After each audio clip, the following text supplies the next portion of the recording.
আল্লাহ রাসূল সাল্লাল্লাহু আলাইহি ওয়াসাল্লাম কাবা চত্বরে একদিন সালাতে দাঁড়িয়ে গেলেন। অন্ধকারাচ্ছন্ন রাত্র রাসূল সালাত পড়তেছেন, একা একা সালাত পড়তেছেন আর তেলাওয়াত করতেছেন একটু জোরে আওয়াজ করে। আমার পিছন দিকে এসেছে, আমার ভালো করেই জানে আমার রাসূল কোন স্কুলে পড়েন নাই, মাদ্রাসায় পড়েন নাই। আমার যখন এসেছে, আমার নবী জানলেন না কে এসেছে। তিনি সালাতের মধ্যে 29 নম্বর পারা 69 নম্বর সূরা আল হাক্কা নামাজের ভিতরে তেলাওয়াত করতেছিলেন। আল হাক্কা মাল হাক্কা ওয়া মা আদরাকা মাল হাক্কা, মিলানো আয়াত আল্লাহর রাসূল যখন পড়তেছেন, আমার পিছন দিকে চিন্তা করে, হারে এই লোকটা তো কোনোদিন কোনো প্রতিষ্ঠানে যায় নাই, কিন্তু এত সুন্দর করে পড়ে কেমনে, এত সুন্দর তার কথাগুলা মিলানো। বুঝলাম না এই লোকটা কোন স্কুলে গেল না, মাদ্রাসায় গেল না, এগুলো কোথায় পেল। নিশ্চিত সে বানিয়ে বলতেছে, কারো কাছ থেকে শিখেছে, বানিয়ে বলতেছে। এমন সময় আমার নবী পড়লেন, ইন্নাহু লাকাউলু রাসূলিন কারীম। আমার নবী নামাজের ভিতরে, সালাতের ভিতরে তেলাওয়াত করতে লাগলেন। নিশ্চয় এই কোরআন একজন সম্মানিত রাসূলের আনিত, একজন সম্মানিত ফেরেশতা, সম্মানিত ব্যক্তির কাছে আল্লাহর পক্ষ থেকে নাজিল করেছে, এটা কারো বানানো নয়। আমার পিছনে হাঁটে আর চিন্তা করে, হারি আমি মনে চিন্তা করলাম এই কোরআন কে দিল, কোথায় পেল, কেমনে পেল। সে তো কোনো জায়গায় পড়ে নাই, সে সালাতের ভিতরে কথাগুলো বলতেছে। এটা দুনিয়ার কোন মানুষের কিতাব নয়, দুনিয়ার পাবলিক এনে দেয় নাই। সম্মানিত ফেরেশতা সম্মানিত ব্যক্তির কাছে নিয়ে এসেছেন, সম্মানিত ব্যক্তিটা পাঠিয়ে দিয়েছেন। কি বলতে চায় আবার পড়ে আল হাক্কা মাল হাক্কা ওয়া মা আদরাকা মাল হাক্কা। মিলাইয়া পড়ে বুঝতে পেরেছি মুহাম্মদ মির্গাত কবি হয়ে গিয়েছে, কোন কবিতা আবৃত্তি করতেছে, কারো কাছে কবিতা শিখেছে। আল্লাহ রাসূল সালাতের ভিতরে পড়তে লাগলেন, ওয়া মা হুয়া বিকাউলি শাইর কালিলাম মা তুমিনুন। আল্লাহু আকবার। আমার নবীজি সালাতের ভিতরে পড়তে লাগলেন। এটা কোনো কবির কথা নয়, মানুষ মনে করতে পারে মিলানো দেখে কোন কবিতা আবৃত্তি হচ্ছে, কোন কবিতা কেউ শিক্ষা দিয়েছে। না, এটা কোনো কবির কথা নয়। দুনিয়ার কম মানুষ এটা বিশ্বাস করে, এটা হচ্ছে স্বয়ং আল্লাহর পক্ষ থেকে এসেছে, কেউ বুঝতে পারে না। এখন চিন্তা করে, কি রে আমি আগে চিন্তা করলাম এটা কোত্থেকে পাইলো, এখন দেখা যায় বলল নামাজের ভিতরে পড়তেছে, একজন সম্মানিত ব্যক্তি নিয়ে এসেছে। আমি আবার চিন্তা করলাম এটা কোনো কবিতা হতে পারে, সালাতের ভিতরে বলছে, এটা কবিতা না। নিশ্চয় বুঝতে পেরেছি ও গণক হয়ে গিয়েছে, জাদুকর হয়ে গিয়েছে। আমি যে পিছনে গনে বলতে পারে, বলেন নাউজুবিল্লাহ। বুঝতে পেরেছি মুহাম্মদ গণক হয়ে গিয়েছে, গনে কথাগুলা বলে দিচ্ছে। আমি যে পিছনে কি চিন্তা করতেছি বুঝে ফেলেছে। এবার আমার নবী তেলাওয়াত করলেন, আল্লাহর রাসূল এবার তেলাওয়াত করতে লাগলেন, ওয়ালা বিকাউলি কাহিন কালিলাম মা তাযাক্কারুন। আল্লাহর রাসূল এবার তেলাওয়াত করলেন, এটা কোনো গণকের কথা নয়, এটা কোনো জাদুকরের কথা নয়। তোমরা কম মানুষ বুঝতে পারো, এটা দুনিয়ার কোন মানুষের কথা নয়, এটা এমন একটা কিতাব তোমরা বুঝতে পারো না। হযরত ওমর চিন্তা করলেন, বলে কি? আমি আগে চিন্তা করলাম কোথা থেকে আসলো, কোথায় পেল। সে নামাজের ভিতরে বলল একজন সম্মানিত ব্যক্তির কাছে নিয়ে এসেছে। আমি চিন্তা করলাম এটা কোন কবিতা, সে বলল না এটা শায়রের কিতাব না। আমি চিন্তা করলাম এটা কোন গণকের কথা, সে বলছে না গণকের কথা নয়। আমি চিন্তা করলাম তাহলে এটা কি কোত্থেকে আসলো, কোথায় পেল, বুঝতে তো পারি না। তাহলে এটা কোত্থেকে আসলো? এখন কোরআনের ভিতরে আল্লাহ রাসূল পরে আয়াত তেলাওয়াত করতে লাগলেন, তানজিলুম মির রাব্বিল আলামিন। আল্লাহু আকবার। আল্লাহ রাসূল এবার তিলাওয়াত করলেন, এটা বিশ্ব পালন কর্তার কাছ থেকে অবতীর্ণ হয়েছে। আমি যেমন যে গোলাম, যে আল্লাহর গোলাম, দুনিয়ার সকল মানুষ যেই রবের গোলাম, সেই রবের পক্ষ থেকে একজন সম্মানিত ফেরেশতার মাধ্যমে আমার কাছে এসেছে। পড়েন সুবহানাল্লাহ। আবার আমার আশ্চর্য হয়ে গেলেন, ব্যাপার কি? আমি যেই কথাগুলা বলি সকল কথার উত্তর দেখি সালাতের ভিতরে দিয়ে দেয়, তো বুঝতেই পারলাম না কোথা থেকে কথাগুলা বলে। চিন্তায় পড়ে গেলেন। আসছিলেন খবর নেওয়ার জন্য, বাড়িতে পৌঁছে গেলেন।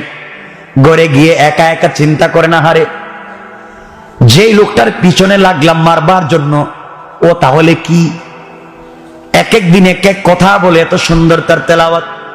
তার তেলাওয়াত শুনতে মন চায়, তার কথাগুলা শুনতে মন চায়, তার আওয়াজ শুনতে মন চায়। আমার ভিতরে যে শক্ত দিল ছিল আস্তে আস্তে নরম হতে লাগলো। আল্লাহু আকবার বলেন। এক সপ্তাহ হয়ে গিয়েছে, হযরত ওমর আর তাদের সম্মেলনে যায় না, তাদের প্রোগ্রামে যায় না। কারণ আল্লাহ বলছেন, লিতুখরিজান নাসা মিনাজ যুলুমাতি ইলান নূর। কোরআন এমন একটা কিতাব রয়েছে যে কিতাব মানুষকে অন্ধকার থেকে আলোর দিকে নিয়ে আসে। ওমর তো কোরআনের কাছাকাছি যায় নাই, ওমর তো শুধু তেলাওয়াত শুনেছে। আল্লাহ বলেছেন কোরআন এমন একটা জীবন্ত মুজিজা, কোন কাফের যদি কোরআন তেলাওয়াত শুনে তার দিল ঠান্ডা হয়ে যাবে। পড়েন সুবহানাল্লাহ। কষ্ট হচ্ছে আপনাদের?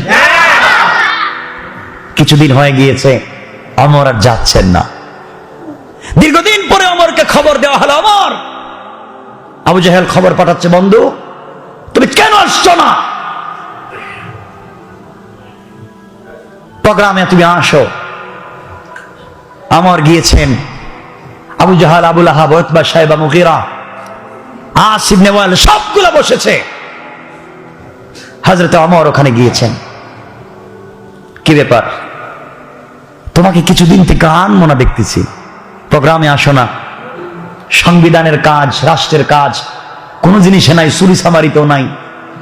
আমরা একা পড়ে গেলাম, তুমি কোথায় গেলা? তোমাকে খুঁজে পাচ্ছি না। ওমর বলছেন, দেখো সবকিছুতে আছি, কয়েকদিন থেকে ভাল লাগতেছে না, কিছু মনে পড়ে না, কেন জানি মনটা কেমন কেমন হচ্ছে। হঠাৎ মরে যাই, ভয় ঢুকে গিয়েছে। ঢুকিয়ে দিয়েছেন কে? আল্লাহ। জোরে বলেন না কে? আমার আল্লাহ কোরআনে কারীমে বলছেন, ইন্না কাইদাশ শাইতানি কানা দাঈফা।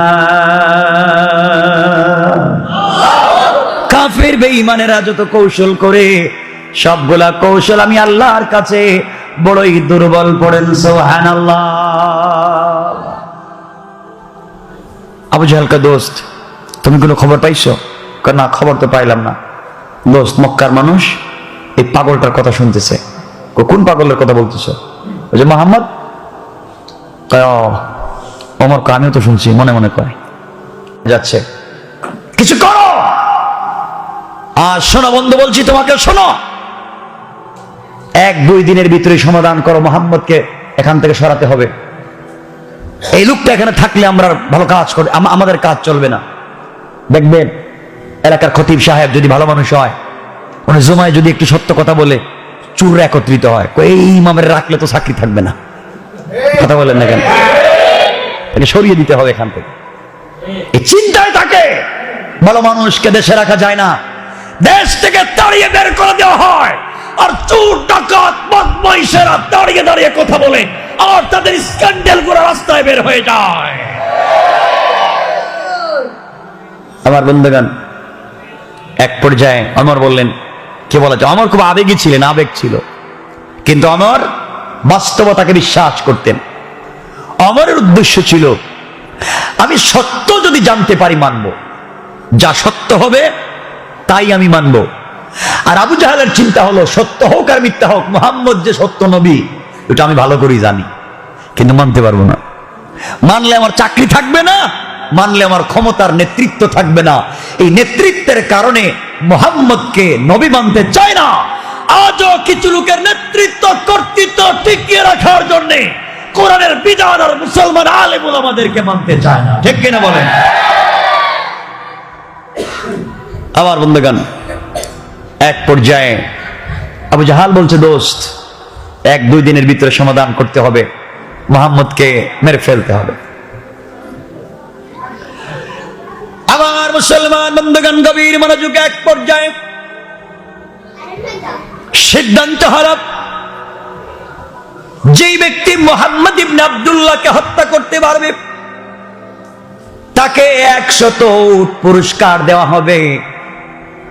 আবু জাহাল দাঁড়িয়ে গেল, আমরকে নিয়ে দাঁড়ালো আর বলছে, আমর, আমি জানি কাজ তোমাকে ছাড়া কেউ করতে পারবে না, তুমি চাইলে সমাধান করে দিতে পারো, 100 উটও পাইবা, সমস্যার সমাধান হয়ে যাবে, চিন্তা করে দেখো। মুগীরা দাঁড়িয়ে বলছে, আমর, 100 উট তোমাকে দেওয়া হবে মুহাম্মদ ইবনে আব্দুল্লাহকে যদি হত্যা করতে পারো, পাশাপাশি মক্কার কর্তৃত্ব আর ক্ষমতার লিডার তোমাকে এককভাবে নির্বাচন করা হবে। সুতরাং ভালো করেই বুঝো কি করবা, কি করা যায়। কথাগুলো শুনে হযরত ওমর দাঁড়িয়ে গেলেন, দিন শিখেন নাই। আমাদের উদ্দেশ্য ছিল সত্য পাইলে তিনি মেনে নিবেন। এই মুহূর্তে তিনি ভীষণ প্রবলেমে পড়ে গেলেন, কি করবেন? দাঁড়িয়ে বললেন, ঠিক আছে। মাথায় রক্ত উঠে গেল। আমর রে, আমাদের বাপ দাদার ধর্মকে গালি দে মুহাম্মদ, এখনো যদি প্রতিবাদ না করতে পারি তাহলে কি হয়, দাঁড়ায় যাও। আমর তরবারি খুললেন আর বললেন, শোনো, কিছুক্ষণ অপেক্ষা করো, আসতেছি, এই মুহূর্তে মুহাম্মাদের মাথা কেটে নিয়ে আসতেছি। এই কথা বলেন হযরত ওমর বের হলেন। দীর্ঘ কথা সংক্ষেপ করে বলছি, যেই ওমর আমার নবীর মাথা কাটবার জন্য বের হয়েছে, আল্লাহ রাব্বুল ইজ্জত ওয়াল জালাল সিদ্ধান্ত নিলেন, ওমর রে, মাত্র কুফরি থেকে আমার নবীর মাথা কাটবার জন্য তুমি কাছে যাও। তুমি জানো না আমার নবীর চেহারায়, আমার নবীর ঠোঁটে, আমার নবীর বডিতে আমি আল্লাহ এমন একটা স্প্রে করে দিয়েছি, যেই ব্যক্তি কাছে যায় পাগল হয়ে কালিমা পড়ে মুসলমান হয়ে যায়। আকর্ষণ দিয়েছি। রাস্তায় যাওয়ার পরে একজন লোকের সঙ্গে দেখা, ডাক দিয়ে বলছে, ওমর যাও কই? আমর বলছেন, কোথায় যাই তুমি বুঝবা না, আমি মুহাম্মদ ইবনে আব্দুল্লাহর মাথা কাটতে যাই। লোকটা বলছে, ওমর গিয়ে কোনো লাভ নাই, তুমি মুহাম্মদ ইবনে আব্দুল্লাহর মাথা কাটতে যাইবা। তুমি কি জানো তোমার বোন ফাতেমার, তোমার ভগ্নিপতি সাইদ, তোমার ঘরের ভিতরে তারাই তো কালিমা পড়ে মুসলমান হয়েছে। মুহাম্মদকে মেরে হত্যা করে লাভ কি, আগের নিজের ঘর সামলাও। আমারের মাথা গরম হয়ে গেল। হারে, শেষ পর্যন্ত আমার ঘরে চুরি তো চুরি, তাও আমার ঘরে চুরি। শেষ পর্যন্ত আমার ঘরে আমার বোন কালিমা পড়েছে। এই কথা চিন্তা করে হযরত ওমর নিজে বিশ্ব নবীর ঘরে না গিয়ে চলতে লাগলেন নিজের বোন ফাতেমার ঘরের দিকে। হযরত ওমরের বোন ফাতেমা আর তার স্বামী সাইদকে ওই সময় রাসূলের একজন প্রিয় সাহাবী হযরতে খাব্বাব কোরআন থেকে সূরা তাহা শিক্ষা দিচ্ছিলেন, তালিম দিচ্ছিলেন, পড়াচ্ছিলেন। ঘরের দরজায় যখন ওমর গিয়ে আওয়াজ করেছে, মক্কার মানুষ যেমন বাঘের আওয়াজ, যেমন আমরা বাঘ আওয়াজ করলে সুন্দরবন এলাকার মানুষ বুঝতে পারে এটা বাঘের আওয়াজ, সুন্দরবন এলাকার মানুষ বুঝে এটা বাঘের গর্জন। মক্কার মানুষ যখন ওমরের গর্জন শুনতো তখন বুঝতো এটা অরিজিনাল ওমরের গর্জন। আমার দরজায় আঘাত করে বলছেন, বোন ফাতেমা দরজা খুলে দে। হযরতে খাব্বাব বুঝতে পেরেছেন ওমর এসেছে, নিস্তার নাই, হত্যা করে ফেলবে। তিনি কোরআনের সূরা তাহার কপিটাকে হাতে নিয়ে ঘরের কর্নারে লুকিয়ে পড়লেন যেন কোনোভাবে আঘাত করতে না পারে, কোরআনকে বেইজ্জত করতে না পারে। তিনি একটা ভালো জায়গায়, সংরক্ষিত জায়গায় গোপনে বসে পড়লেন। দীর্ঘক্ষণ ডাকাডাকির পরে বোন যখন দরওয়াজা খুলে দিয়েছে, হযরত ওমর ঘরের ভিতরে প্রবেশ করলেন। প্রবেশ করে ডাক দিয়ে বোনকে বলছেন, বোন তোমরা কি তেলাওয়াত করেছো, কি পড়েছো? বোন প্রথমে বলছেন, ভাই ওমর তোমাকে বলছি আমরা কিছু এখানে করি নাই।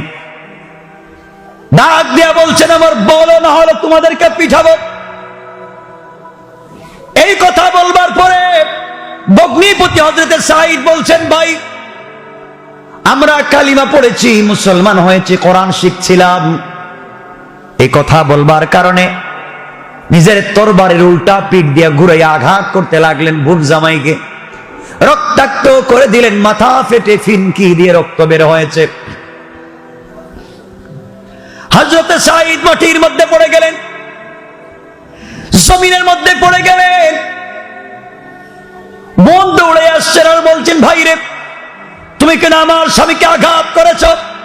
কালিমা পড়বার অপরাধী তুমি যদি আমার স্বামীকে আঘাত করে রক্তাক্ত করে ফেলো, তোমার বডিতে যে খাত্তাবের রক্ত আছে, ব্লাড আছে, আমার বডিতে সেই খাত্তাবের ব্লাড আছে।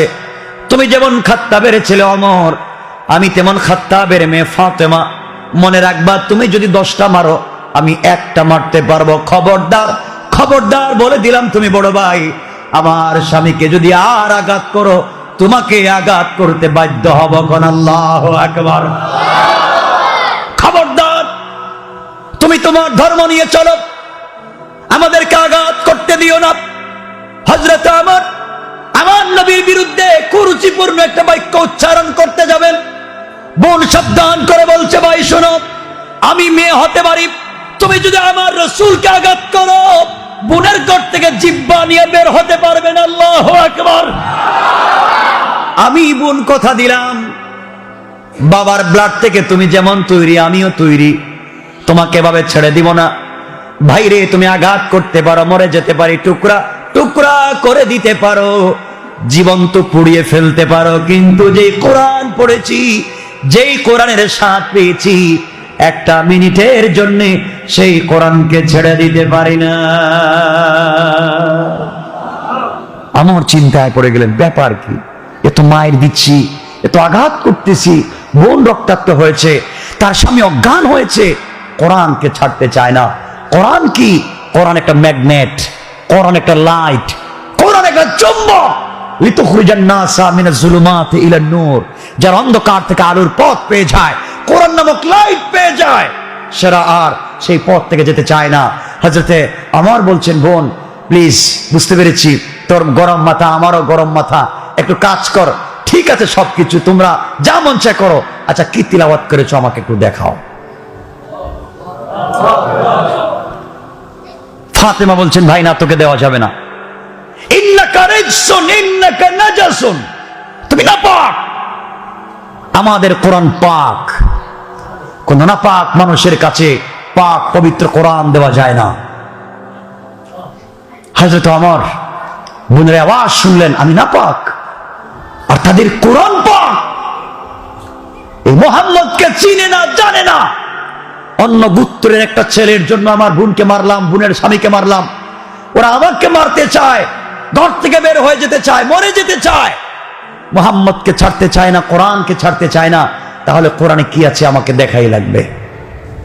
বোন কোরআনটা দে। না, দেওয়া যাবে না। দে কোরআন, দে, কোরআন দেখতে চাই।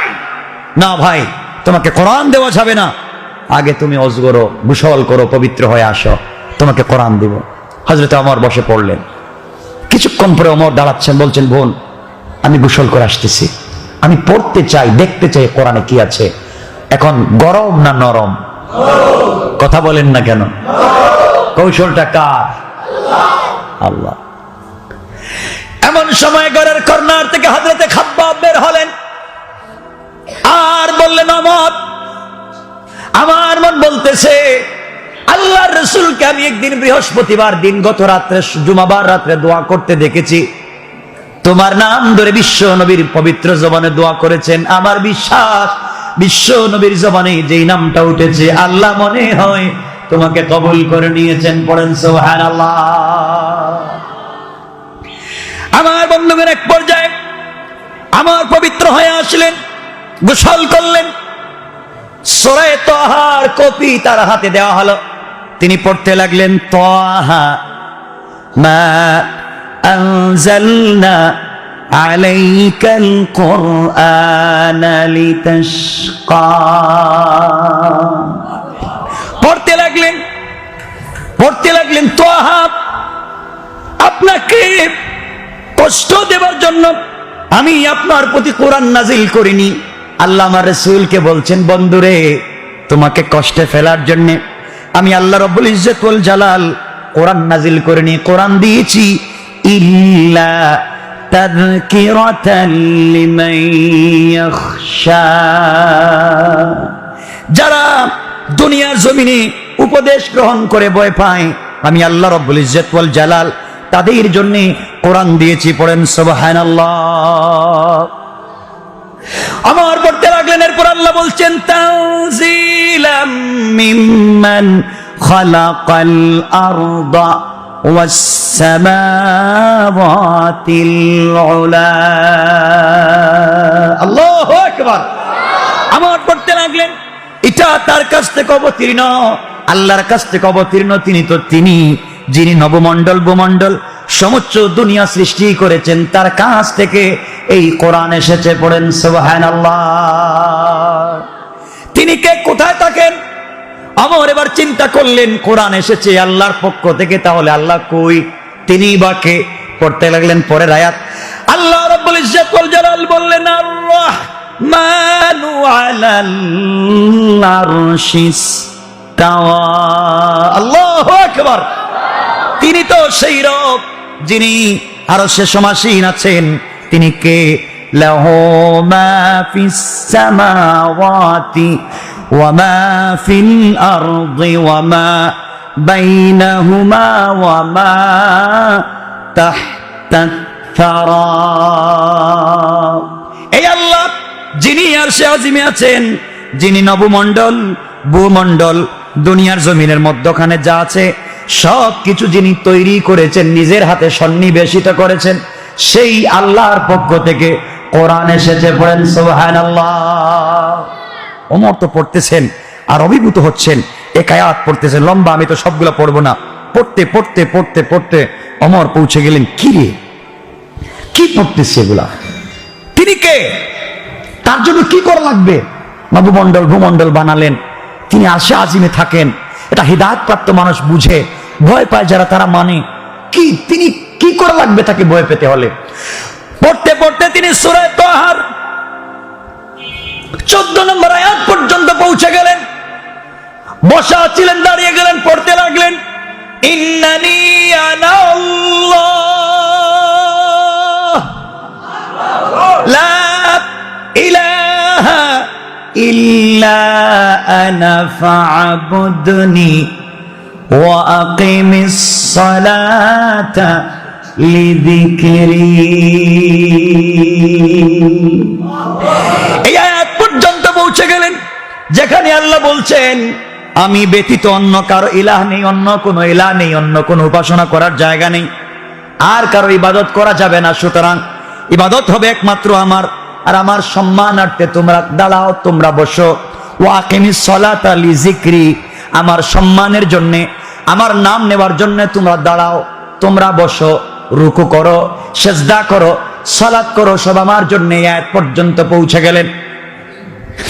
হযরত ওমর দাঁড়িয়ে থাকতে পারলেন না, চিৎকার করে বোনকে ডাক দিয়ে বলছেন, বোন রে, আমার কাছে আয়, আমাকে ধর, আমার শরীরটা কাঁপতেছে, ভয় পেয়ে যাচ্ছি, হয়তো ভুল পথে এতদিন ছিলাম। আমি আয়াত পড়বার পরে আমার দিলের মধ্যে কি যেন একটা ঠান্ডা বাতাস ধাক্কা দিয়েছে। বোন, দেরি করা যায় না, কোথায় আছেন মুহাম্মদ ইবনে আব্দুল্লাহ? আমাকে নিয়ে যা, নিয়ে যা, দেরি করতে চাই না। এই মুহূর্তে কালিমা পড়ে আমিও ইসলামের সুশীতল ছায়াতলে আসতে চাই।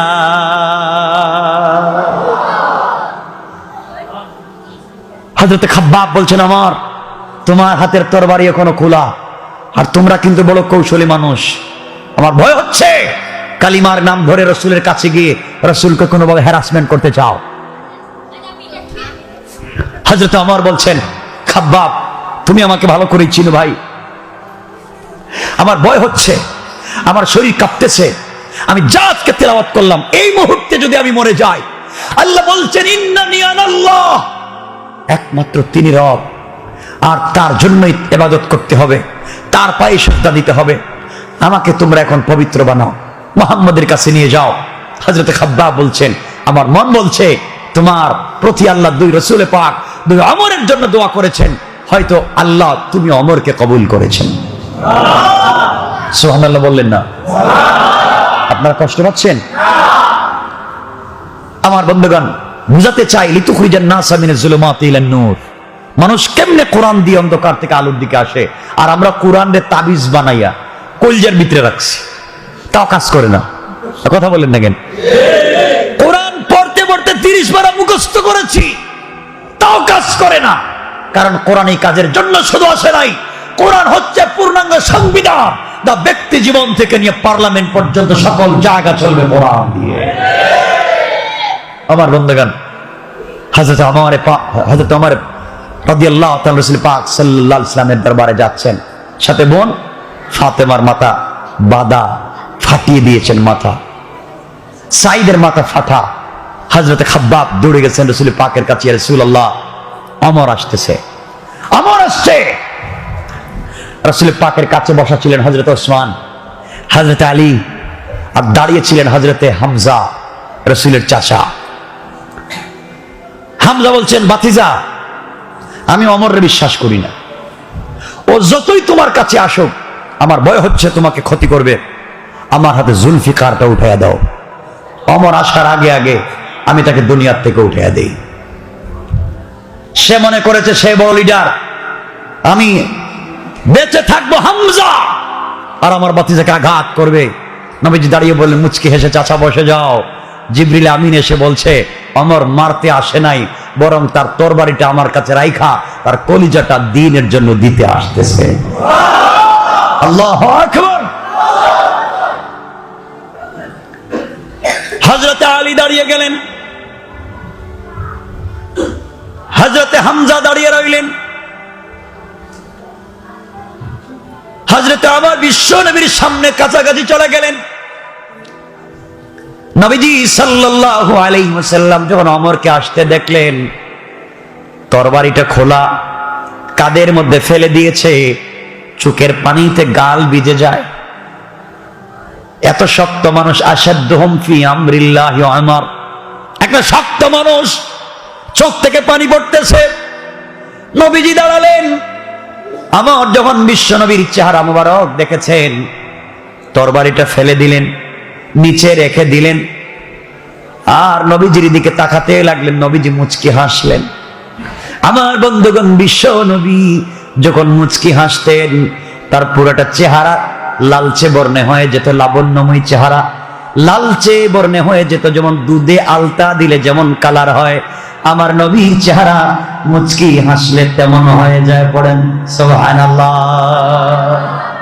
মুচকি হাসলেন, দাঁতের অগ্রভাগ বের হয়ে গেল। হযরত ওমর রাসূলের মুচকি হেসে দিয়ে হাসি দেখে পরে বলেন, আমি মনে করেছি আসমানের চন্দ্র সূর্য অন্ধকার হয়েছে, হঠাৎ করে একটা আলো দেখেছি। আল্লাহু আকবার। আমার নবীর সামনে দাঁড়িয়ে গেলেন আর বললেন, পয়গম্বরে আরবি, ভুল করেছি, অন্যায় করেছি, এই মুহূর্তে আপনি আমাকে কালিমা পড়াইয়া মুসলমান বানাইয়া দেন। আমার বন্ধুগণ, এমন সময় বিশ্ব নবী দারুল আরকামে ছিলেন। আবুল আরকামের বাড়িতে আমার নবী অবস্থান করছিলেন। দারুল আরকামে বিশ্ব নবী বসা, আবুল আরকামের বাড়িতে আমার নবী অবস্থান করতেছেন।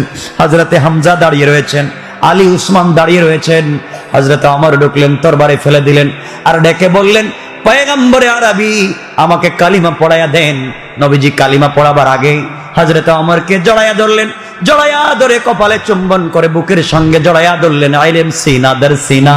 যখন ওমরকে জড়াইয়া ধরেছেন, শক্ত ওমর চোখের পানি ছাড়তে ছাড়তে কাঁদতে কাঁদতে অজ্ঞানের মতো হয়েছে।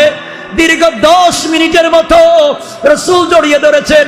ওমর ডাক দিয়ে বলতেছেন, পয়গম্বর আরবি, আপনি আমাকে ছেড়ে দেন, আপনার বুকের একটা ধাক্কায় আমার দিল একবার শীতল হয়ে গিয়েছে। আল্লাহু আকবার। আমার নবীকে বললেন, পয়গম্বর আরবি কালিমা পড়াইয়া দেন, লা ইলাহা ইল্লাল্লাহ মুহাম্মাদুর রাসূলুল্লাহ। আমার কালিমা পড়ে নিলেন, মুসলমান হয়ে গেলেন। নবীজি সাল্লাল্লাহু আলাইহি ওয়াসাল্লাম নিজের হাতে একটা খুরমা দিলেন, ওমর খাও। যে ওমর মানুষের কাছে দম্বা ভরে বসে থাকে, রাসূলের সামনে জুরহাত করে করজোড়ে বসে আছে। এবার কালিমা শেষ হয়ে গেল, ওমর দাঁড়ালেন। আগের বাসায় আগে যেমন ওমর ছিল রুড়ো, এমন ভাবে দাঁড়িয়ে তরবারিটা খুলেছে। সাহাবায়ে কেরাম চিন্তা করেন আবার কোনো পলিটিক্স কিনা। দাঁড়িয়ে গিয়েছে ওমর, তরবারি খুলে বলছেন, ইয়া রাসূলুল্লাহ, আপনার কাছে জানতে চাই, আপনি আমাকে যেই কালিমা পড়িয়েছেন, বলেন কালিমা সত্য না মিথ্যা? আল্লাহ রাসূল বলেন, অবশ্যই সত্য। ইয়া রাসূলুল্লাহ, জানতে চাই আল্লাহ সত্য না মিথ্যা? অবশ্যই সত্য। আপনার রাসূল সত্য না মিথ্যা? অবশ্যই সত্য। পয়গম্বর আরবি, জানতে চাই সব যদি সত্য হয়, তাহলে আপনি দ্বীনের দাওয়াত গোপনে গোপনে কেন দিতে যাবেন?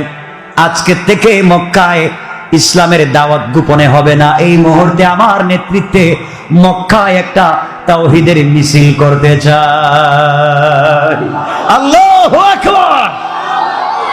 দীর্ঘদিন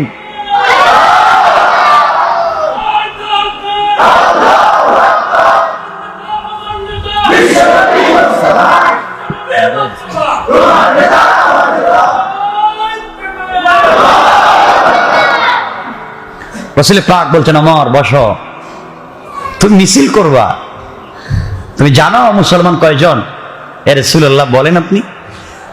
আমি গুনে দেখলাম তুমি সহ 11 জন।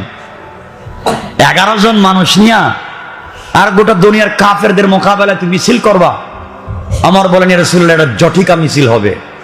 তরবারি থাকবে আমার হাতে, আমার হাতে থাকবে তরবারি। আর মক্কার কোন কাফের যদি তার ছেলেকে এতিম করতে চায়, তার স্ত্রীকে বিধবা করতে চায়, তার মায়ের বুককে খালি করতে চায়, আমি ওমরের সামনে আসবে না হয় আজকের দিনে মক্কার সকল উঁচা পাহাড়ে কালিমার পতাকা আমার হাতে টানাইয়া দিব। আল্লাহু আকবার বলে ওমর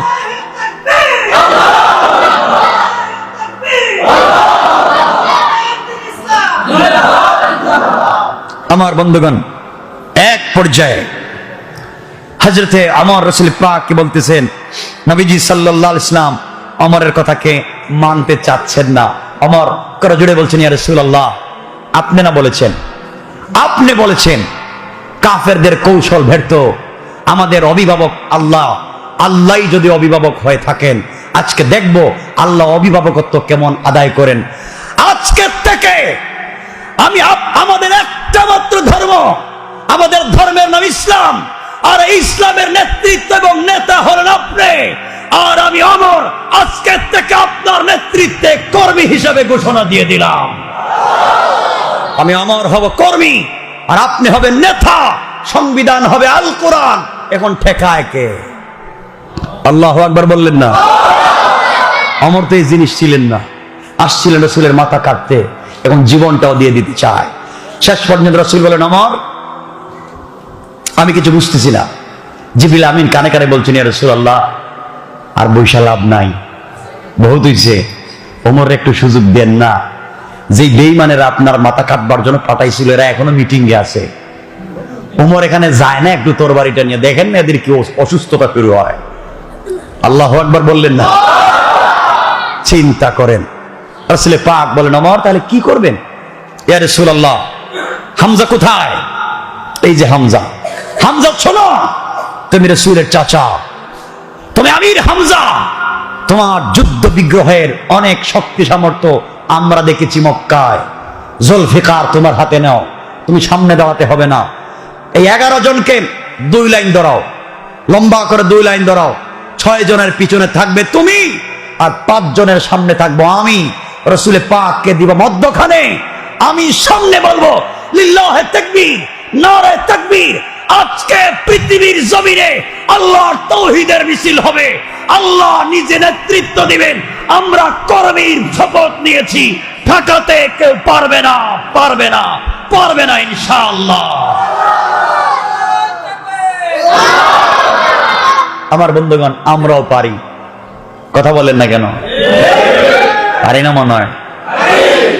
আমরা তো সেই ঈমান নাই, আমাদের ঈমান হয়েছে আমরা সব চাই, কিন্তু জিহাদ আরম্ভ হইলে বাড়িতে টেলিফোন বন্ধ করে ঘুমাই। হযরত ওমর 2 লাইন ধরালেন, সামনের তরবারি আগের তরবারি খুলছে, কইলা হাতে নিস। 2 লাইন ধরছেন রাসূল পাক মধ্যখানে, হযরতে হামজা পিছনে, লম্বা লাইন। আবু জাহেলরা দেখতেছে, মনে করতেছে হারে মনে হয় একা যারা মুসলমান হয়তো সবগুলোর মনে বাইন দিয়ে উমর নিয়ে আইতেছে। শেষ পর্যন্ত ওমরের টার্গেট ঠিক, শুধু মারে নাই, সবগুলোর বাইন আনতেছে। আল্লাহ বলতেছে দিতেছি বান্দা, যাও সামনে, বুঝতে পারবা কি দিচ্ছি। আমার বন্ধুগণ, এক পর্যায়ে হযরত ওমর কাবা চত্বরে গিয়ে দেখলেন আবু জাহাল, আবু লাহাব, উতবা, শায়বা বসা। স্বভাব সুলভ ভঙ্গিতে 11 জনকে দাঁড় করালেন, দাঁড়াও, 10 জন দাঁড়াও। হযরত ওমর আগে যেই জায়গায় বসতেন, আবু জাহাল, আবু লাহাব, উতবা, শায়বার সেই জায়গায় গেলেন, আগের জায়গায় দাঁড়ালেন। কাফেররা সব দিকে বসা। ওমর বললেন, শোনো, আমি ওমর ইবনুল খাত্তাব ঘোষণা দিচ্ছি তোমাদের সামনে, আশহাদু আন্নাকা মুহাম্মাদুর রাসূলুল্লাহ, মুহাম্মদ আল্লাহর রাসূল। আমাকে তোমরা দিয়েছিলে হত্যা করবার জন্য, কৌশল করেছিলে, আর আমার আল্লাহ আমার জাদু করে তোমাদের সামনে পাঠিয়ে বলছেন, আবু জাহাল কালিমা পড়ো, আর যদি মায়ের বুককে খালি করতে চাও আমার সামনে দাঁড়াও। আবু জাহেল বলতেছে, দোস্ত তোর কি মাথা খারাপ হয়েছে নাকি? হঠাৎ করে গরম হয়েছিস কেন? হযরত ওমর তরবারিটা হাতে নিয়ে ঘুরাইতেছে, আবু জাহেলের দিলে কাঁপতেছে, আবার নি মাইর শুরু করে নাকি আমরা। আবু জাহেল বলতেছে, দোস্ত কি হয়েছে? আমি মুসলিম, কথা বলে দিলাম আজকের থেকে এখানে নামাজ হবে, ডিস্টার্ব করতে পারবা না, দ্বীনের দাওয়াত, কালিমার দাওয়াত হবে, আমার নেতৃত্বে দাওয়াত হবে, তোমাদের সাহস থাকলে আটকাইও, আসো এখন খেলা হবে। কি হবে? খেলা হবে। ওমরের সাথে আর খেলে কে?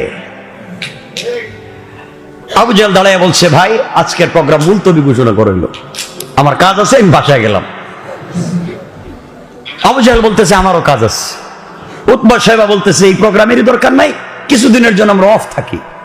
ওমর বলতেছে, অফ থাকার দরকার নাই, যা করেছো বহুত হয়েছে, মুহাম্মদের উপরে যদি আর কোনো আঘাত হয় মক্কায়, মনে রাখবা তোমরা একটাও আর থাকতে পারবে না। এবং তোমরা কি ভালো থাকতে চাও? যদি ভালো থাকতে চাও মুহাম্মদকে ভালো রাখতে হবে, আর তোমাদের যদি সমস্যা থাকে আমার সাথে বোঝাপড়া করো। এখন সবাই এখান থেকে গিয়ে আবু জাহেলের বাড়িতে বসছে, দোস্ত পাঠাইছিলে কি জন্য, হয়েছেটা কি? এখন তো আমাদের এটাই নেতাই নাই, আমাদের যুদ্ধের আসল হাতিয়ারই নাই, এখন কেমনে কি করা যায়? আমার বন্ধুগণ, আল্লাহ রাব্বুল ইজ্জত ওয়াল জালাল বুঝাতে চান, তোমরা যেই জিনিস দিয়ে কৌশল করে দিন মুছে দিতে চাইছিলে, আমি আল্লাহ যে সেই জিনিস দিয়ে দিন জিন্দা করতে চাই। পারেন না আল্লাহ? কথা বলেন না কেন? আমার হচ্ছেন তার জ্বলন্ত প্রমাণ। ওমর ফারুক রাদিয়াল্লাহু, আমার সময় 15 হ্যাঁ কমে যাচ্ছে, কষ্ট হচ্ছে আপনাদের? আওয়াজ মনে হয় না, কষ্ট গেল মনে হয়। আমার বন্ধুগণ, হযরত ওমর দিন জিন্দা হলো, সংক্ষেপ করে যে কথা বুঝাতে চাই, আমি ওমরের কথাই বলবো আজকে। এই ওমর ছিলেন উটের রাখাল। ওমরের মাথায় ওই দুনিয়ার জমিনে শক্তিশালী কেউ ছিলেন না, ইসলাম কবুল করেছেন তো ওমরকে আল্লাহ বানিয়ে দিয়েছেন খলিফাতুল মুসলিমিন, আমিরুল মুমিনিন। পড়েন না সুবহানাল্লাহ। ইসলাম মানুষকে এভাবে সম্মানিত করতে চায়, কোরআন মানুষকে এভাবেই সম্মানিত করতে চায়। আপনারা জানেন হযরতে বেলাল হাবশি বাড়ি তার ইথিওপিয়া বাড়ি, একবার ডাইস ছাড়া আল্লাহ বানাইছেন, কোন ডিজাইন নয়। সে আলীকে, এই বেলালকে সম্মান দিয়েছেন কে? আল্লাহ। কষ্ট হচ্ছে আপনাদের? এই ওমরের কথাই আপনাদেরকে শোনাতে যাচ্ছি। ওমর ফারুক রাদিয়াল্লাহু তাআলা আনহু কেমন চেঞ্জ হলেন, যে ওমর ডাকাতি করত, যে আমার রাস্তায় মানুষকে আটকায়া দিত, যে অমর মানুষকে মারা ডাল ভাত ছিল, এই অমর আজকে ইসলামের বীর পুরুষ হয়ে গেলেন খলিফাতুল মুসলিমিন, আমিরুল মুমিনিন হযরত অমর। রাত্রবেলা কান্দে, পশু পাখি দেখলে কান্দে, গাছের লতা পাতা দেখলে কান্দে। আহারে, আমি যদি গাছ হতাম আমার কোনো বিচার হতো না, আমি যদি গরু ছাগল হতাম আমার কোনো বিচার হতো না। আজকে আমি বিচার করতে যাচ্ছি পাবলিকের, ইনসাফ করতে পারতেছি কিনা। আমার বন্ধুগণ, হযরত অমর কোন ইউনিভার্সিটিতে পড়েন নাই, কোন কলেজে পড়েন নাই, ইংলিশ মিডিয়ামে যান নাই। অমর পড়েছেন রাসূল পাকের কাছে আল কোরআন। এজন্য আপনারা আজকে কোরআনকে বানিয়েছেন শুধু মক্তবে বাচ্চাদের পড়াবার বই, কোরআনকে বানিয়েছেন তাবিজ আর কবজ দেওয়ার বই। এগুলোর থেকে বের হন। কোরআনে সব আছে, physiology, biology, chemist, druggist, medical science, general science, যত কিছু আছে। চন্দ্র ঘুরে না সূর্য ঘুরে, দুনিয়ায় কি আছে, জমিনে কি আছে, আরশের উপরে কি আছে, জমিনের নিচে কি আছে, সবকিছু কোরআনে আছে। আল্লাহ বলছেন তিবিয়ানান লিকুল্লি শাই, আমি সব কথাই তো কোরআনে বর্ণনা করেছি। বলেন সুবহানাল্লাহ। কার কার কষ্ট হচ্ছে? ও আল্লাহ, কষ্ট হইতেছে আমি বুঝছি।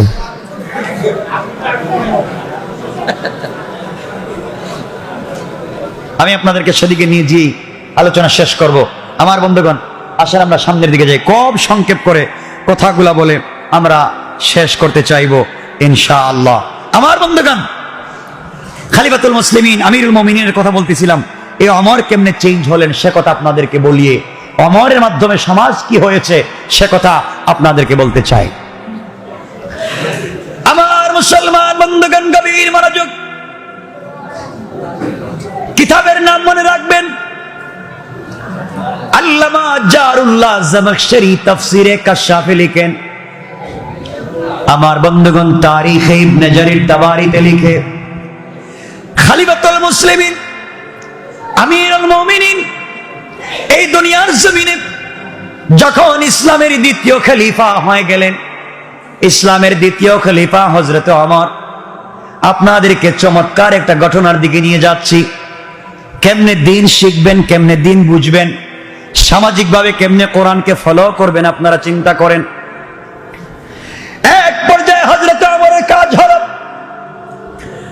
ওমর যখন খলিফা, রাত্রবেলা তিনি ঘোরাঘুরি করতেন, মানুষের খবর নিতেন। এগুলা কমন বিষয়, আপনারা জানেন। হযরত ওমর গভীর রাত্রে ঘোরাঘুরি করতেন। একদিন গভীর রজনীতে হযরত ওমর ঘর থেকে বের হলেন। দীর্ঘ পথ চলবার পরে গ্রাম ছেড়ে একটা মরুভূমির কাছাকাছি পৌঁছে গেলেন। ওখানে যাওয়ার পরে সুন্দর একটা তাঁবু দেখতে পেলেন। কথাগুলো মনোযোগ দিয়ে শোনেন। হযরত ওমর একটা তাঁবু দেখতে পেলেন। তাঁবুর কাছাকাছি পৌঁছে গেলেন।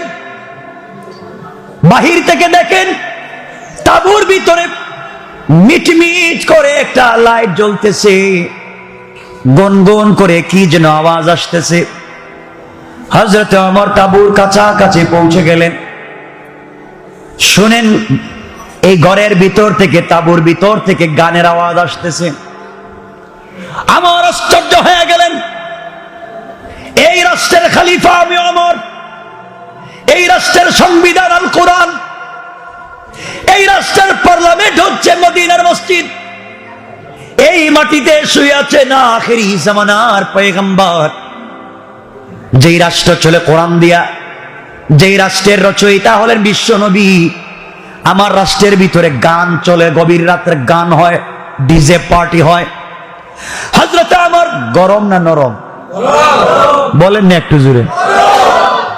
গরম হয়ে গেলেন। আমার রাষ্ট্রে গান চলবে, কান লাগাইয়া দিলেন, গান শুনতে লাগলেন। যার বাংলা আপনাদেরকে বলছি সংক্ষেপ করে বোঝাবার জন্য।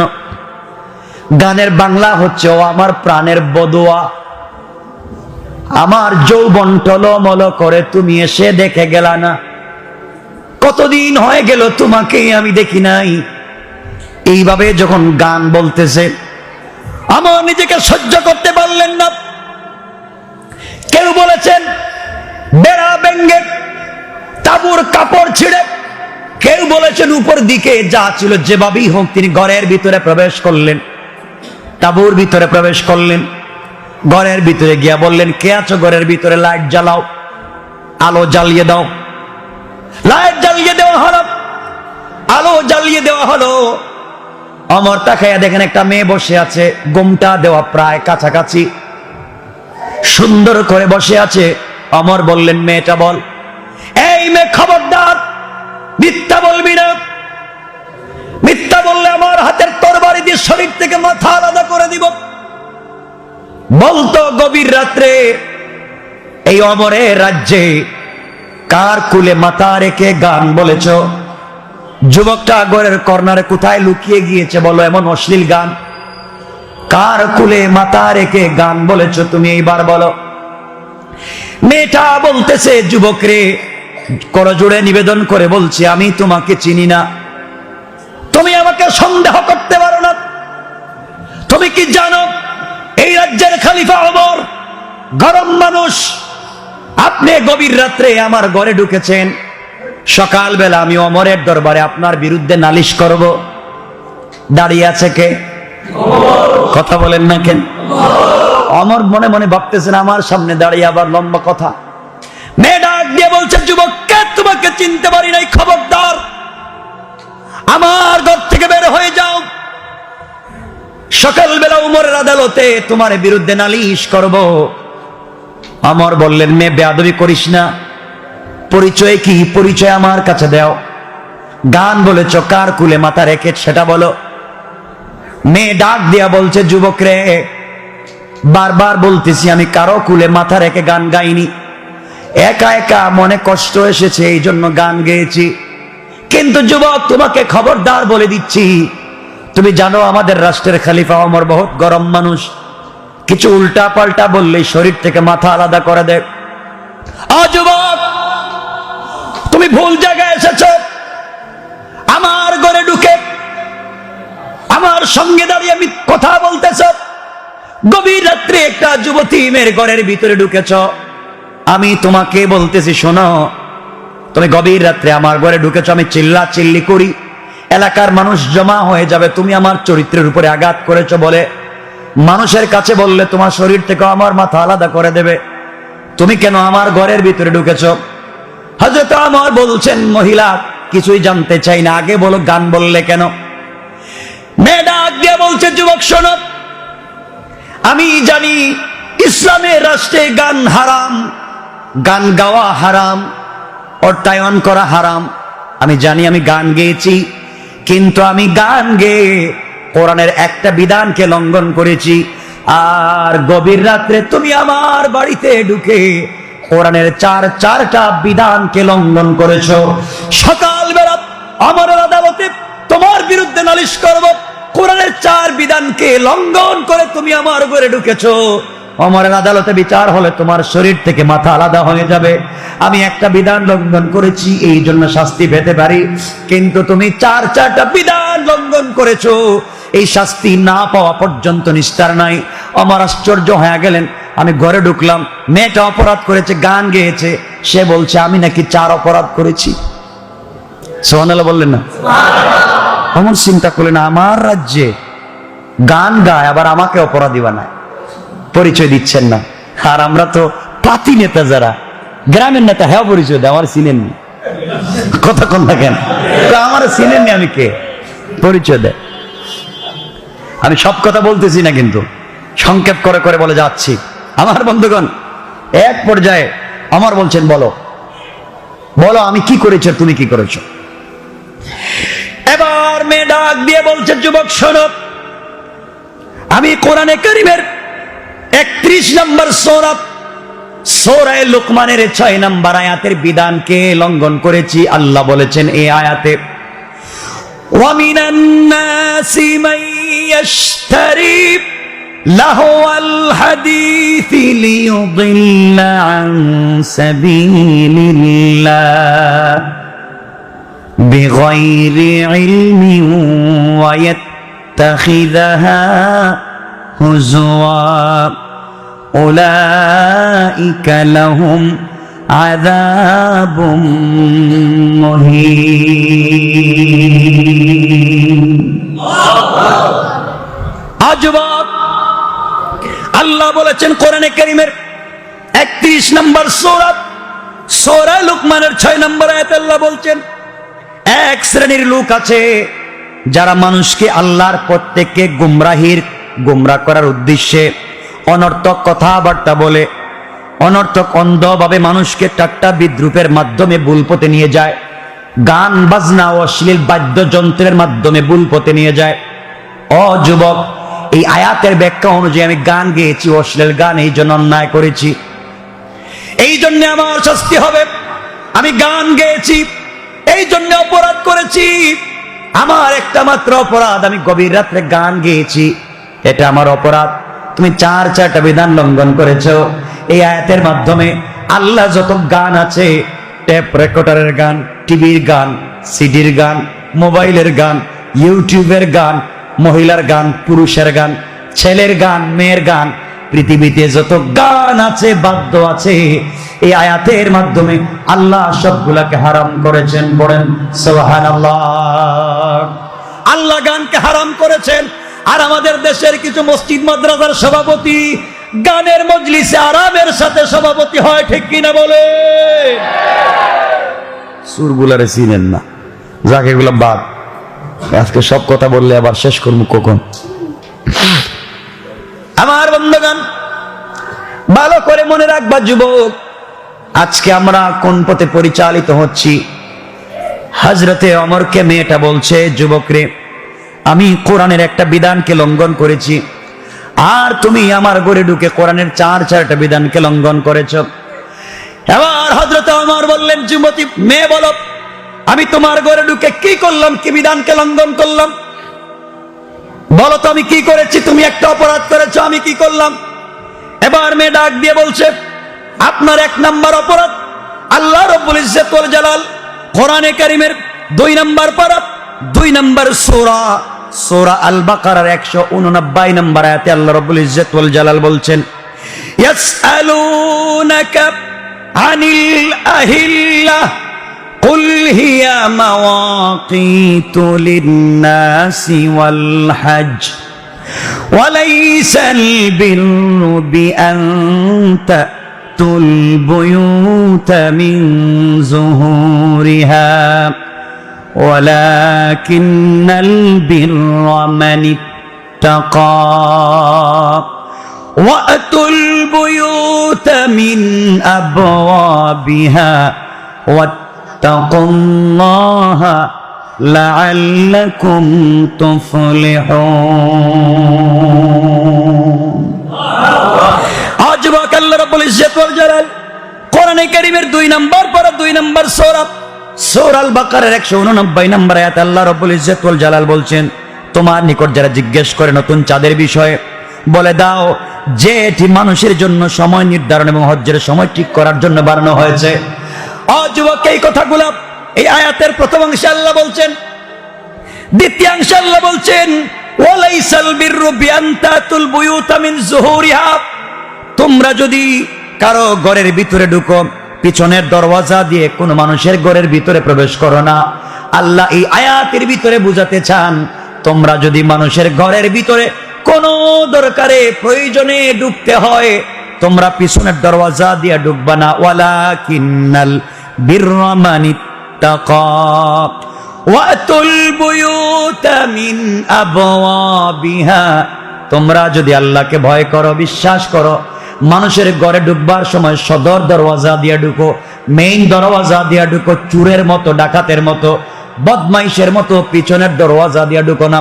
যুবক, তুমি আমার ঘরে দরওয়াজা দিয়ে ঢুকো নাই, আমার বেড়া ভেঙে তাঁবুর কাপড় ছিঁড়ে উপর দিয়া চুরের মতো, ডাকাতের মতো ঢুকেছ।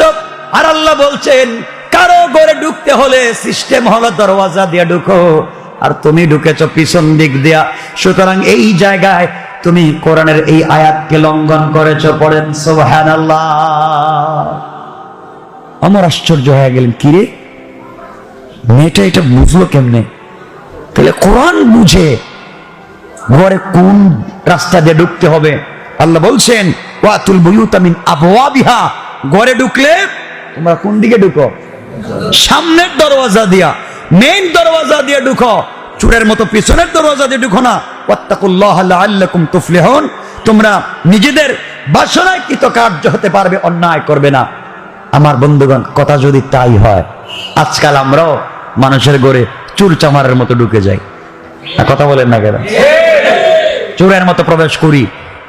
তোমার সম্পর্ক একজনের সাথে চোরের মতো মেইন দরজা রাইখা ছাদের উপর দিয়া হেই ভাঙ্গিয়া ভাঙ্গিয়া ঢুকতেছ, হারাম। হালাল না হারাম?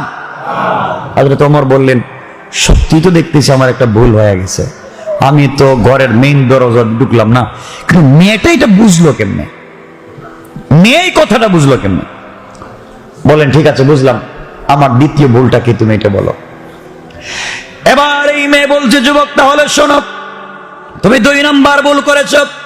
কোরআনে কারীমের 18 নম্বর পারা 24 নম্বর সূরা, সূরা নূরের 27 নম্বর আয়াতে আল্লাহ রাব্বুল ইজ্জত ওয়াল জালাল বলছেন, ইয়া আইয়ুহাল্লাযীনা আমানু লা তাদখুলু বুয়ুতান গায়রা বুয়ুতিকুম হাত্তা তাস্তানিসু ওয়া তুসাল্লিমু আলা আহলিহা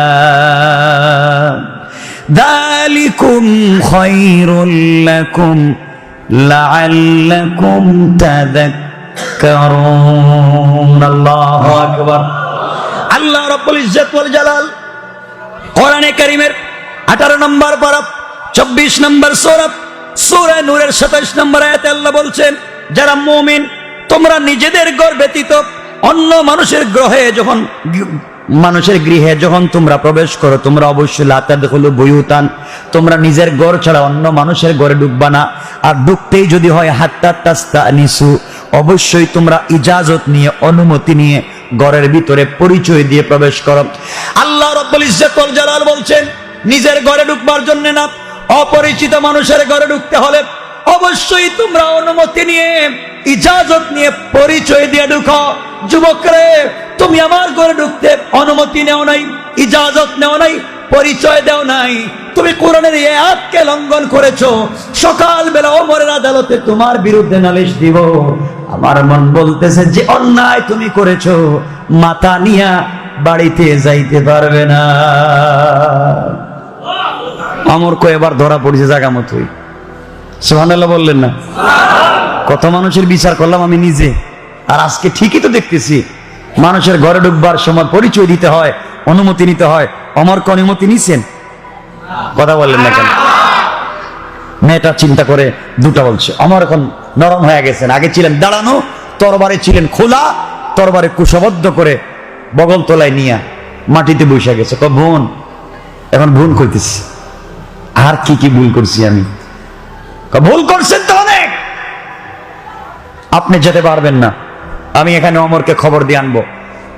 অমর বলছেন, তুমি অমররে কোনোদিন দেখছো? না, অমররে তো দেখি নেই, অমররে কোনোদিন দেখি নেই। তার কথা শুনেছি, প্রশংসা শুনেছি, তার পাওয়ার শুনেছি, তার ক্ষমতা সম্পর্কে আমি ভালো করে জানি, সুতরাং আমার ভয় হচ্ছে আপনি সকালবেলা কি হবে। অমর বলছেন, বোন তাহলে 3 নম্বর ভুলটা কি, ওটা আমার কাছে একটু বলো। এবার মেয়ে বলতেছে, যুবক তাহলে তোমার 3 নম্বর ভুলটা জানো। দেখেন কোরআন মানুষকে কেমনে পরিবর্তন করে। আমার বন্ধুগণ, মেয়েটা বলছে, যুবক তোমার 3 নম্বর ভুল হলো, কোরআনে কারীমের 18 নম্বর পারা 24 নম্বর সূরা, সূরা নূরের 61 নম্বর আয়াতের শেষ দিকে আল্লাহ বলছেন, 61 নম্বর আয়াতের শুরুর দিকে আল্লাহ বলছেন, লাইসা আলাল আমা হারাজু ওয়ালা আলাল আরাজি হারাজু ওয়ালা আলাল মারিদি হারাজ। এই কথাগুলো আল্লাহ ওই জায়গায় বলছেন, শেষ দিকে গিয়ে বলছেন, ফাইদা দাখালতুম বুয়ুতান ফাসাল্লিমু আলা আনফুসিকুম তাহিয়াতাম মিন ইনদিল্লাহি মুবারাকাতান তাইয়্যিবা কাযালিকা ইউবাইয়িনুল্লাহু লাকুমুল আয়াতি লাআল্লাকুম তাকিলুন। আমার বন্ধুগণ, মেয়েটা বলছে, যুবকরে আল্লাহর বলছে বলছেন অন্ধের কথা বলছেন, অন্ধের কোনো দোষ নাই, যারা চৌকে দেখে না তাদের কথা বলেন নাই, কিন্তু যারা চৌকে দেখে তোমাকে জানতে চাই, যুবক তুমি কি চৌকে দেখো? আমি দেখি তো। অমর কি চোখে দেখেন না? এখন মেয়েটার সাহস বেড়ে গেছে, ও যুবক তুমি কি চোখে দেখো না? হ্যাঁ আমি দেখি তো। চোখে দেখো তাইলে কোরআনের বিধান লঙ্ঘন করেছো কেন? আল্লাহ বলেছেন তোমরা যখন কারো ঘরে ঢুকবে, ফাইদা দাখালতুম বুয়ুতান, তোমরা যদি নিজের ঘরেও ঢুকো, ফাসাল্লিমু আলা আনফুসিকুম, তোমরা অবশ্যই সালাম দিবে, নিজেকে ঘরে যারা আছে সবাইকে সালাম দিবে। আমি জানতে চাই, ও যুবক তুমি যে ঘরের ভিতরে ঢুকছো সালাম দিছনি? ওমর সালাম দিছে? ওমর বলতেছে তিনটাই তো ভুল হয়ে গেছে, ঠিকই তো দেখতেছি। বোন আরেকটা ভুল কি? এবার মেয়ে ডাক দিয়ে বলছে যুবক শোনো, তোমার 4 নম্বর ভুল হলো, আল্লাহ কোরআনে কারীমের 26 নম্বর পারা 49 নম্বর সূরা সূরা হুজরাতের 12 নম্বর আয়াতে আল্লাহ রাব্বুল ইজ্জত ওয়াল জালাল বলেছেন, ইয়া আইয়ুহাল্লাযীনা আমানু ইজতানিবু কাসীরাম মিনাজ-যন্ন ইন্না বা'দায-যন্নি ইসমুন ওয়ালা তাজাসসু ওয়ালা ইয়াগতাব বা'দুকুম বা'দা আইয়ুহিব্বু আহাদুকুম أن يأكل لحم أخيه ميتا فكرهتموه واتقوا الله إن الله تواب رحيم। আমার বন্ধুগণ লম্বা কথা, এক পর্যায়ে মেয়েটা বলতেছে যুবকরা আল্লাহ বলছেন ইজতানিবু কাসীরাম মিনাজ-যন্ন, অনেক ধারণা থেকে বেঁচে থাকো। যুবক তুমি আমার ঘরে ঢুকেছো, ধারণা করেছো আমি মানুষের রানের কোন যুবকের কুলে মাথা রেখে আমি কথাগুলো বলেছি, তোমার ধারণা করা ঠিক না। আল্লাহ বলছেন ইজতানিবু কাসীরাম মিনাজ-যন্ন, অনেক ধারণা থেকে বেঁচে থাকো, ধারণা করা গুনাহ। এই জন্য আপনি যদি রাস্তায় দেখেন কোন একটা ছেলে কোন একটা মেয়েকে কুলে করে নিয়ে রিকশায় বসে যাচ্ছে, আপনি বলেন সিসি করলো কি? হারাম আপনি ধারণা করতে পারেন না। হতে পারে তার মেয়ে, হতে পারে তার বোন, হতে পারে তার স্ত্রী, কিন্তু আপনার ধারণা করা ঠিক হয় নাই, সে খোলা মেলা ঘোরাঘুরি করেছে, এটা তার জন্য হারাম কবিরা গুনাহ। কিন্তু আপনি ধারণা করলেন কেন? এটার জন্য আপনি গুনাহগার, কোন ঠিক কিনা? আমার বন্ধুগণ এক পর্যায়ে হযরত ওমর তো বিপদে পড়ে গেলেন, কি ব্যাপার? এবার বলছেন মেয়ের জবাব দাও। বুঝতে পেরেছি আমি 3-4 ভুল করেছি, বলো তো তোমার পরিচয় কি? এবার মেয়ে ডাক দিয়া বলেছেন যুবক রে, তোমাকে আমি চিনতে পারলাম না, তুমি আমাকে ভুল বুঝেছো। আমি দুনিয়ার সাধারণ পরিবারের কোন মেয়ে না, আমি হলাম একজন সাহাবীর স্ত্রী, 30 পারা কোরআনের হাফেজা। আল্লাহু আকবার। আপনি যদি 30 পারা কোরআনের হাফেজা হন তাহলে গান বলেছেন কেন? এটা আমাকে আজকে বুঝান। আমার 4টা ভুল হয়েছে, এটা ঠিক, আপনি একটা ভুল করেছেন ঠিক, কিন্তু আপনি গান বলেছেন কেন বলেন? এবার মেয়ে ডাক দিয়ে বলছে যুবক শোনো, আজ থেকে প্রায় 12 মাস আগে আমার বিয়ে হয়েছে। আমার যার সঙ্গে বিয়ে হয়েছে 2 রিওয়ায়াত, আল্লামা উবাইদুল্লাহ সিন্দি ইনকিলাবী তাফসীরে 2টা নাম বলেছেন। কেউ বলেছেন সাদ বিন আব্দুল্লাহ, আর কেউ বলেছেন আব্দুল্লাহ বিন সাদ। আমার স্বামীর নাম আব্দুল্লাহ বিন সাদ। 1 বছর আগে আমাদের বিয়ে হয়েছে। যুবক, আমার স্বামী মদিনার একজন বিশ্বস্ত সুন্দর ছেলে, একজন যোদ্ধা, আল্লাহওয়ালা। আমার স্বামীর সঙ্গে 1 বছর আগে যখন আমার বিয়ে হয়, বিয়ের দিনে আত্মীয় স্বজন সকলেই বসা, সকলেই যখন হাজির, আমিও কোনোদিন আমার স্বামীকে দেখি নাই। আমিও মদিনার একজন সুন্দরী মেয়ে, সম্ভ্রান্ত পরিবারের মেয়ে, কোরআনের হাফেজা। আমি আমার স্বামীকে জিন্দেগিতে দেখি নাই, স্বামী আমাকে দেখেন নাই। আমাদের বিয়ে হয়েছে 1 বছর আগে। যেই দিন আমাদের বিয়ে হয়েছে, আত্মীয় স্বজন সবাই মিলে যখন খাওয়া দাওয়া হচ্ছে, আমরা কালিমা পড়ে ফেললাম, কালিমা পড়ে ফেলেছি, কবুল করে ফেলেছি। ওই সময় যখন আমাদের বিয়ে হয়ে গেল, বিয়ের পরে আমার মনে হচ্ছিল আমি সুন্দর করে সেজে গুজে অর্নামেন্টস জুয়েলারি পরে ঘরের একটা কর্নারে আমি বসেছিলাম, যেন কোনোভাবেই আমার স্বামী আসবে, আমাকে দেখবে, আমার সঙ্গে কথা বলবে, এই জন্য আমি বসেছিলাম। আমার বন্ধুগণ, এক পর্যায়ে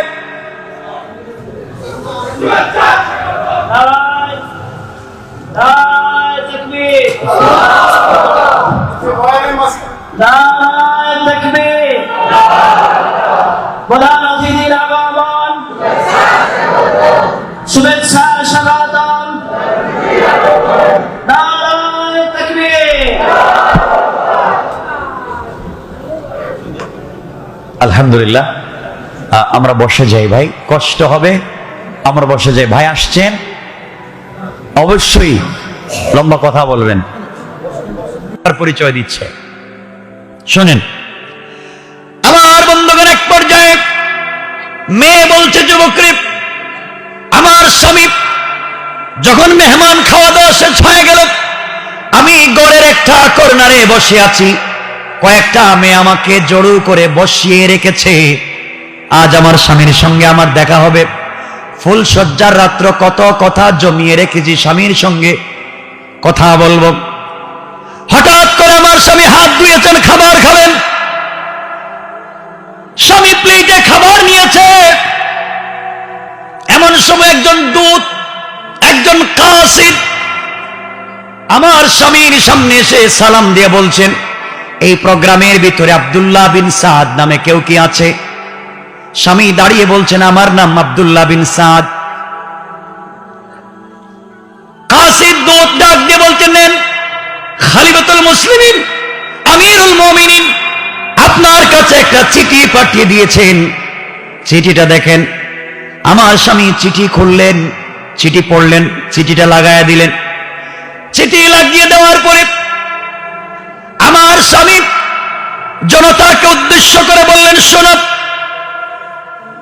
এই মুহূর্তে খলিফাতুল মুসলিমিন আমিরুল মুমিনিনের কাছ থেকে চিঠি এসেছে, আমাকে পারস্য অথবা রোম কোনো একটা যুদ্ধে সেনাপতি বানিয়েছেন, আমাকে চলে যেতে হবে। আমি চললাম।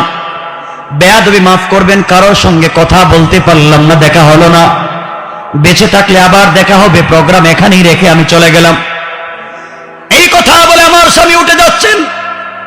আত্মীয় স্বজন সকলে ডাক দিয়ে বলছেন, যুবক, ওমর তো আর আল্লাহর, ওমরের কথা, ওমরের চিঠি তো আল্লাহর বাণী না, এটা তো কোরআনের কথা না যে চেঞ্জ করা যাবে না। আজকে রাত্রে কমপক্ষে স্ত্রীর সাথে কাটিয়ে যাও, আগামীকালকে তুমি চলে যেও, এটাই থাকো, ওমরের কথা মানা তো ফরজ না। যুবক, এমন সময় আমার স্বামী কোরআনে কারীমের সূরা নিসার 59 নম্বর আয়াত তিলাওয়াত করে বললেন, ইয়া আইয়ুহাল্লাযীনা আমানু আতিউল্লাহ ওয়া আতিউর রাসূল ওয়া উলিল আমরি মিনকুম। আমার স্বামী তেলাওয়াত করে বললেন, শোনো মুসলমানেরা, আল্লাহ বলেছেন শর্ত ছাড়া আল্লাহকে মানতে হবে, শর্ত ছাড়া বিশ্ব নবীকে মানতে হবে। এরপরে বলছেন ওয়া উলিল আমরি মিনকুম, আর যেই নেতা শর্তযুক্ত ভাবে আল্লাহ এবং রাসূলকে মানে, এমন নেতার অনুসরণ করতে হবে। যেই নেতা আল্লাহ এবং তার রাসূলকে মানে না, এমন নেতার অনুসরণ করা যাবে না। আল্লাহ বলেছেন কোরআনের আয়াতে, তোমরা এমন নেতার কর্মী হও যেই নেতা আল্লাহকে মানে, যেই নেতা আল্লাহর রাসূলকে মানে, ওই নেতার কর্মী হও, ওই নেতার তোমরা অনুসরণ করো। সুতরাং বাংলাদেশে যেই নেতা আল্লাহকে মানে না, আল্লাহর রাসূলকে মানে না, এমন নেতার যাই হোক তার কর্মী হওয়া যায় না, এমন দলকে সাপোর্ট করা যায় না যেই দলের ভিতর আল্লাহ এবং তার রাসূলের আনুগত্য এবং দাসত্ব নাই। ঠিক কিনা বলে?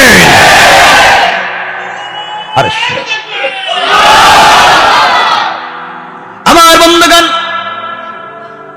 মেয়ে ডাক দিয়ে বলছে, যুবকরে, আমার স্বামী কোরআনের আয়াত পড়ে জানিয়ে দিয়েছেন, আমার তো আল্লাহ এবং তার রাসূলকে মানে, সুতরাং অমরকে মানা অবশ্যই ফরজ কর্তব্য, তার বিধানকে মানতে হবে।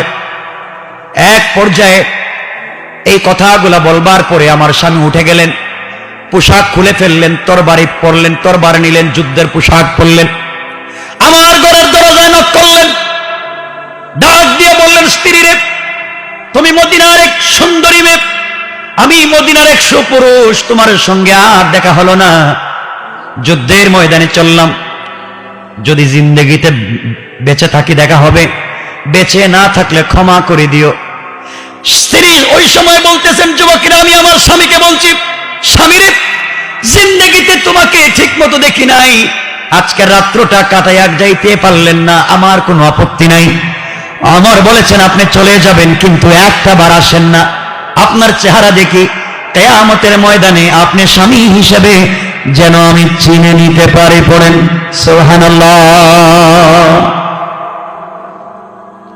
আজ আমার স্বামী বলছেন, স্ত্রী রে, এই যদি হয় তোমার মনোবাসনা অবশ্যই পূরণ হবে, যদি তুমি ইস্তেকামত থাকতে পারো, চরিত্রের হেফাজত করতে পারো, আল্লাহর প্রতি ভরসা রেখে ঈমানের সাথে চলতে পারো, একদিন দেখা হবে।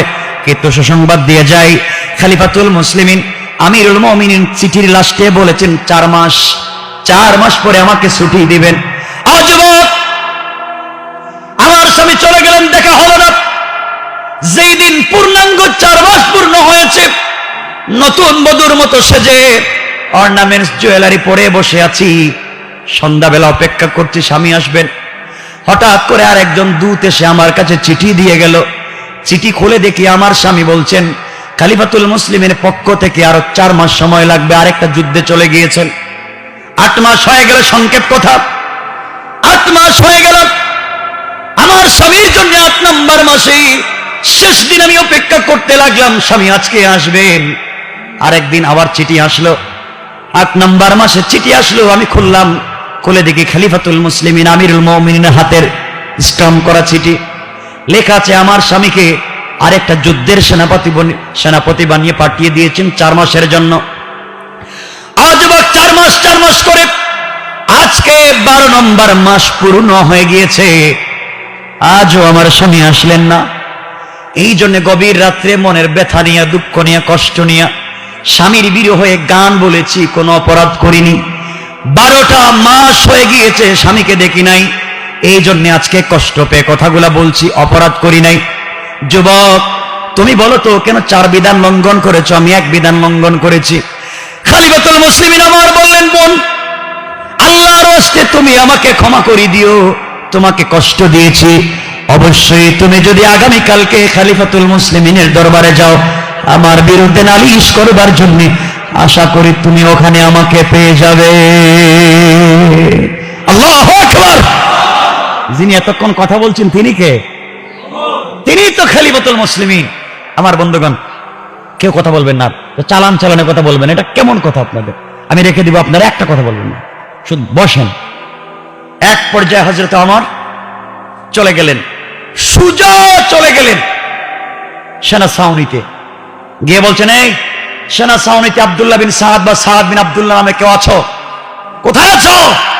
দাঁড়াও, ছুটিতে যাওয়ার আমার চিঠি নিয়ে যাও, এই চিঠি নিয়ে যাও বাসায়, তোমার স্ত্রীকে আমার পক্ষ থেকে গিফট। আমিরুল মুমিনিন, আপনি জানেন আমি বিয়ে করেছি, আমার স্ত্রী আছে, যাও তুমি আমার পক্ষ থেকে তোমার স্ত্রীর জন্য হাদিয়া চিঠি দিও, আর যতদিন পর্যন্ত স্ত্রী তোমাকে আসতে না দে ততদিন পর্যন্ত তোমার ছুটি। এই কথা বলে হযরত ওমর 2 রাকাত সালাত পড়লেন, আল্লাহর কাছে কাঁদলেন, আল্লাহ কিয়ামতের দিন আমারে বাঁচাইও, আমাকে আল্লাহ তোমার কাঠগড়ায় আসামি বানাইও না যে ভুলটা করছি। আমার বন্ধুগণ বলে চলে গেছেন নিজের মেয়ে, আমাদের মা হযরত হাফসার কাছে গিয়ে বলছেন, মা বল, একজন স্ত্রী তার স্বামীকে ছাড়া নির্বেজাল স্বচ্ছভাবে কতদিন থাকতে পারে?